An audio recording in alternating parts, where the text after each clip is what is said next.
to another reading. If there's one thing I've learned over the past several years, it's the fact that technology is wonderful when it's working, and when it's not working, it can be very frustrating.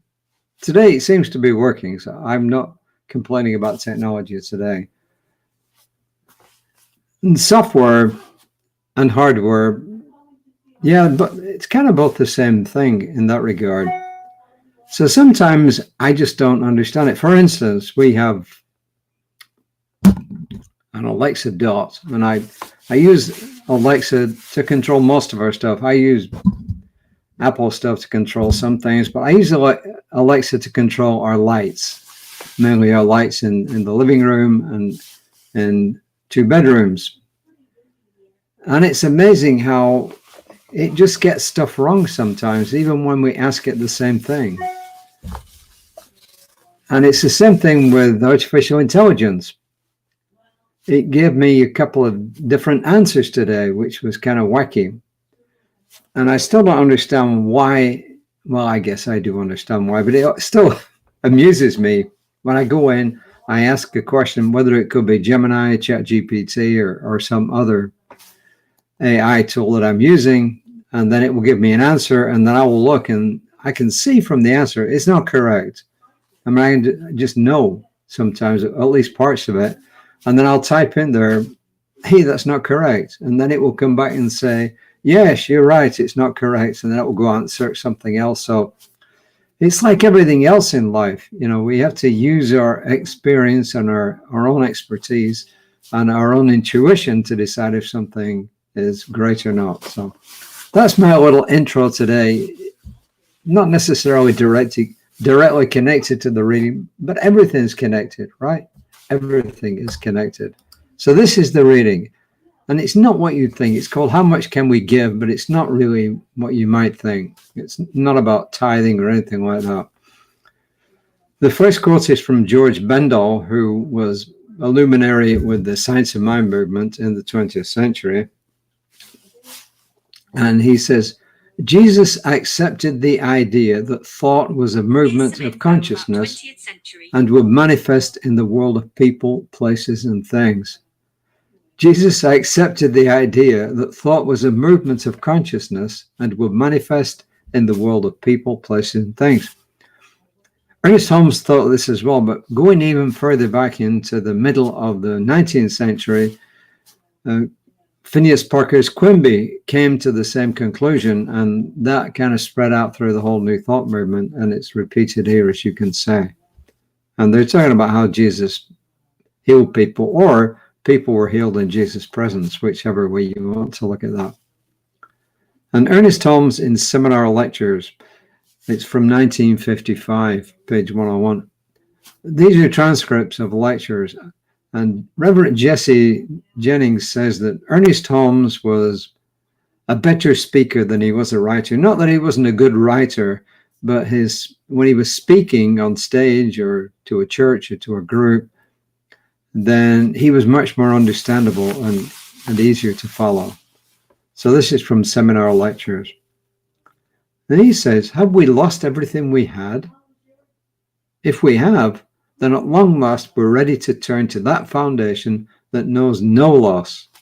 He says, I'm not referring to the concept that we must suffer. I do not wish to suffer, and I do not intend to do so any more than I must. I certainly expect to make every provision I can for myself and my family while we're in this world. He says, I've never known anyone who was able to take their worldly goods with them when they left this world. Then he says, how much can we give? He says, that much we will have. It comes right back to us. How much can we love? That much affection shall be ours.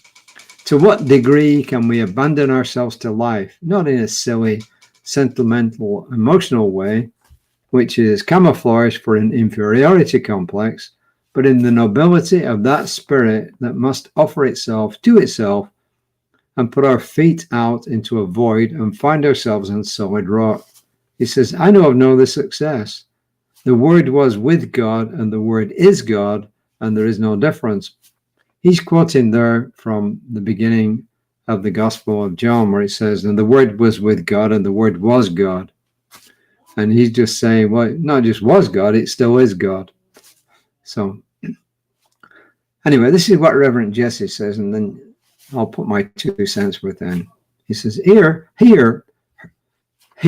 Ernest Holmes brings up the existential question of whether we must suffer to appreciate happiness and contentment. And his reaction seems to be, as he says elsewhere, that the world has suffered enough. We may have lost love, friendship, finances, or may have lost trust, wonder, hope, or faith. Still, turning to our source, all may be restored and renewed. We don't know how this will happen, but then we've never known exactly how the creative process delivered for us in the past, or the present, or the future. So in other words, Ernest Holmes is telling us, you don't have to suffer to get stuff. You know, it's been taught in different faiths at times throughout the millennia that we have to suffer. Ernest Holmes never ever ascribed to that. He always insisted you don't need to suffer. It's not necessary. Sometimes things happen to you, and when they do,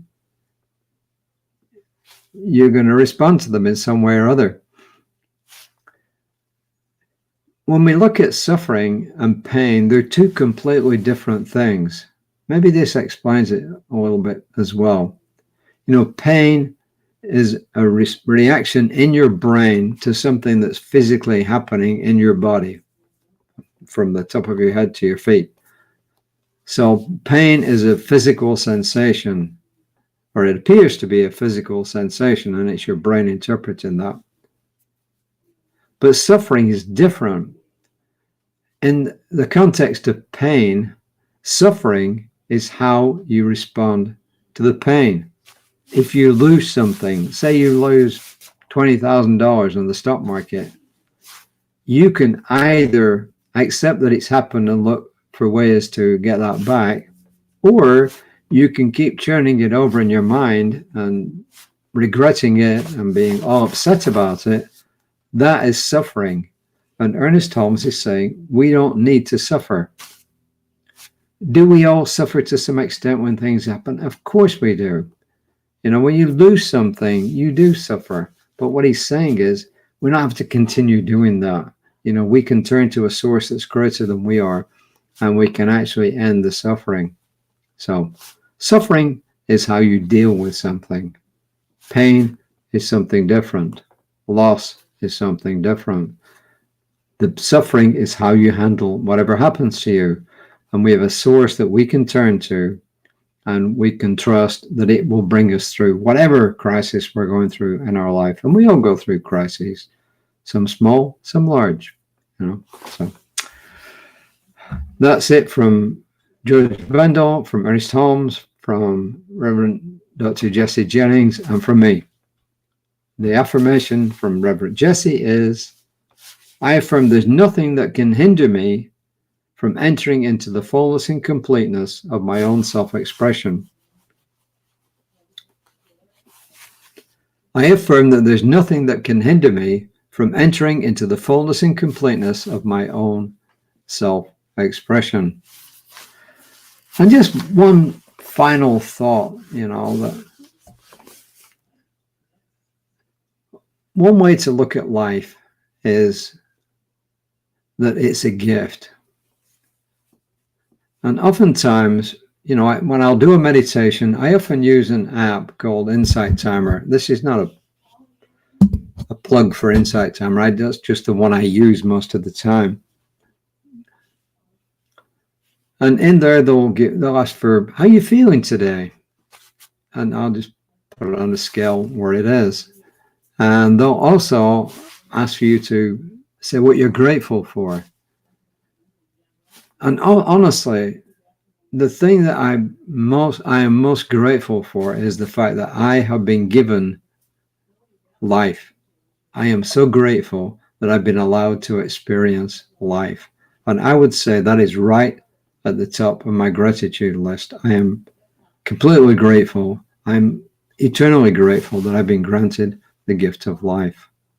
And I'm knowing for each and every person who watches this that they're able to find gratitude in the large things in life and the small things in life. And I claim it's true and so. And I'm grateful for this. I release it and call it done. And so it is.